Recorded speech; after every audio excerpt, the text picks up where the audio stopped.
Bonjour, donc je vais vous parler de grand R, en fait de quelques propriétés de grand R qui sont fondamentales. Alors même si ce n'est pas nécessaire de les voir normalement en spécialité maths en première et en terminale, bon, c'est une bonne chose de savoir que ça existe parce qu'elles font le lien entre différentes parties du programme, par exemple sur les suites adjacentes ou sur le théorème des valeurs intermédiaires. Alors grand R par construction, il y a plusieurs façons de construire grand R. Je vous montrerai un document que j'ai mis moi en ligne sur mon site. Et une des façons de construire grand R à partir des rationnels, eh bien, en conséquence, donc propriété immédiate de la construction de grand R, eh bien, grand R vérifie la propriété de la borne supérieure. Alors, que signifie propriété de la borne supérieure? Déjà, il faut comprendre. Première notion à comprendre, c'est la notion de majorant. Donc vous avez ici de façon générale A et B sont deux ensembles. A est une partie de B. En fait, on va dire des ensembles de nombres pour simplifier. C'est-à-dire que B sera la plupart du temps grand R, mais ça pourra être par exemple Q seulement, l'ensemble des rationnels. Et A donc est une partie de B, non vide. Bien, dire que A est majoré, ou dire que A a un majorant, petit m, donc petit m est dans B, ça veut dire que tout élément de grand A est inférieur ou égal à petit m. Un exemple, si je prends B l'ensemble des réels, et si je prends l'ensemble des entiers négatifs pour A, eh bien l'ensemble des entiers négatifs est non vide, et il est majoré par 0, par exemple. Tous les entiers négatifs sont inférieurs ou égaux à 0. Remarquez qu'à partir du moment où on a un majorant, eh bien, tout nombre plus grand que ce majorant est également un majorant de cette partie. Bon. Si je prends cette fois-ci l'ensemble des entiers naturels, et dans grand R, eh bien, cette partie n'a pas de majorant dans grand R. Donc, voilà un exemple de partie non majorée. Alors, la notion de borne supérieure, quand elle existe, eh bien, quand vous avez un ensemble comme ça qui admet des majorants, par exemple une partie de grand R qui a des majorants, eh bien, on appelle la borne supérieure le plus petit des majorants, à condition que ce plus petit des majorants existe dans l'ensemble grand B. C'est pas sûr que ça existe. Et en plus, quand il existe, c'est pas sûr du tout que ce plus petit des majorants, c'est-à-dire cette borne supérieure, soit également dans A. Un exemple, si je prends comme partie de... alors cette fois-ci, je vais prendre non pas R, mais je vais prendre Q comme ensemble B. Et ici, A, ça va être l'ensemble des rationnels vérifiant ceci. L'ensemble des rationnels Q vérifiant ceci. Alors c'est bien une partie des rationnels dans la définition même de cette partie A. Alors, elle est majorée par 2, par exemple, hein, qui est donc un rationnel, puisque je me place dans B. Et on peut se poser la question, est-ce que cette partie a un plus petit majorant, donc dans B, c'est-à-dire dans Q? Est-ce qu'elle a une borne supérieure, cette partie? Bien, la réponse est non. Parce que, tout simplement, la borne supérieure, elle est dans R. C'est-à-dire, si je me place dans R, à la place de Q, bah, cette même partie, oui, elle admet une borne supérieure qui est en fait racine carrée de 2. Alors voici le document que vous trouverez sur mon site. J'ai mis complément sur les suites, mais c'est pas seulement sur les suites. Donc là, l'ensemble grand B, c'est l'ensemble des réels. Et je parle donc de plusieurs notions. Donc déjà, vous voyez, je rappelle ce que sont des suites adjacentes. L'une croît, l'autre décroît et la différence tend vers 0. Je donne la définition de ce qu'on appelle une suite de Cauchy. Bon, pour l'instant, je ne parle pas trop de cette notion de suite de Cauchy. Et je parle également de borne supérieure. Donc si vous avez une partie non vide grand A de grand R qui est majorée, on appelle borne supérieure quand elle existe, le plus petit des majorants. Et il y a une façon de caractériser ici, vous voyez, une borne supérieure quand elle existe. Alors je fais simplement la remarque une suite qui converge est de Cauchy, mais la réciproque est fausse. Bon, alors, vous voyez, caractéristique de la borne supérieure, en fait, la caractéristique, plutôt que de dire que c'est le plus petit des majorants, c'est simplement, donc ça, cette première phrase ici, pour tout A appartenant grand A est inférieur ou égal à sup de A, ben ça c'est le fait que eh bien, la borne supérieure, c'est un majorant, ça c'est la définition de majorant, donc c'est un majorant, mais ça ne définit pas du tout que c'est le plus petit des majorants.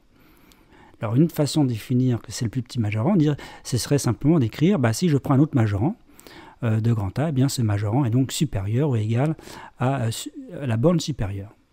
Mais il y a une autre façon, dans le cas des réels, de caractériser ici le fait que ce soit le plus petit des majorants. En fait, concrètement, ça veut dire que si je prends un élément, un réel qui est un peu plus petit que ce sup, aussi quand je dis un peu plus petit, c'est-à-dire que je m'écarte de E, d'epsilon de ce sup, eh bien, je peux trouver un élément de grand A qui s'intercale en fait entre la borne supérieure et cet élément-là.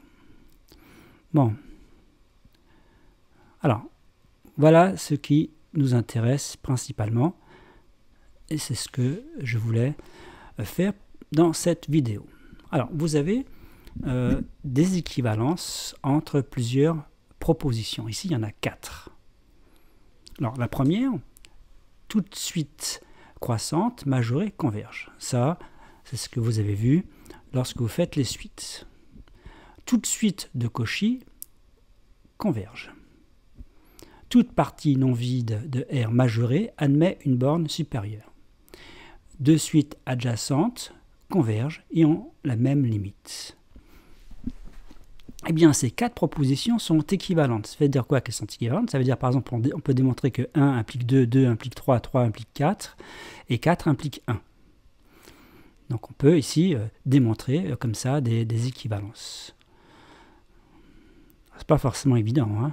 Chaque fois démontrer des équivalences. 1 équivaut à 2, 2 équivaut à 3, 3 équivaut à 4. Alors ça c'est très important parce qu'il suffit que l'une des 4 soit vraie, démontrer que, en conséquence, toutes les 3 autres le sont. Eh bien, une qui est une conséquence de la construction de grand R, c'est la 3. Toute partie non vide de grand R majorée admet une borne supérieure.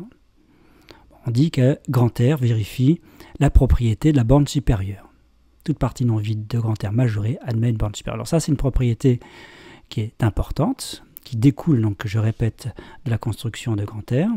Et du coup, vous avez les 3 autres. Alors, en première et en terminale, en fait, ce que l'on voit, c'est la première. Tout de suite croissante, majorée, converge. Alors, on ne démontre pas. C'est pareil. S'il fallait le démontrer, il faudrait, dans ce cas-là, démontrer l'une des 3 autres. Mais comment on fait pour démontrer l'une des 3 autres? Encore une fois, c'est par la construction de grand R. Donc, il faut bien, nous, en première ou en terminale, admettre l'une des 4. On n'a pas le choix. Mais une fois que l'une est admise, eh bien, on peut démontrer l'autre. Et même l'équivalence. Sauf la 2 qui ne fait pas partie du programme. Bon.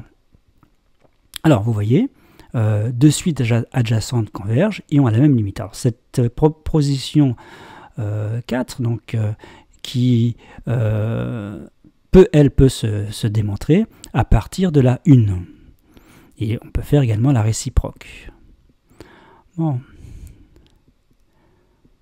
Alors, il y a d'autres propriétés également de R. Par exemple, tout ça, ça découle de la définition de la borne supérieure. On peut démontrer, par exemple, que tout réel est limite d'une suite de rationnels. Vous prenez n'importe quel nombre réel, eh bien vous pouvez y trouver une suite de nombres rationnels qui convergent vers ce nombre réel. On dit que Q est dense dans grand R. Et là, dans le document, je finis par parler des constructions de grand R, donc l'une à partir des suites de Cauchy de rationnels. Donc on imagine que cette définition-là, de cette construction de grand R, aura comme conséquence que, eh bien, la conséquence de cette construction, ça sera donc toute suite de Cauchy converge, ça sera la 2, et également la deuxième construction, c'est à partir de ce qu'on appelle la coupure de Dedekind. Bon, alors il y a des détails. Voilà. Alors là, je parle d'autre chose. Voilà. Et je donne certaines sources également. Si cela vous intéresse, vous avez énormément de sources possibles. Alors, quelques petites précisions dans ce que j'ai dit auparavant. Peut-être un peu rapide.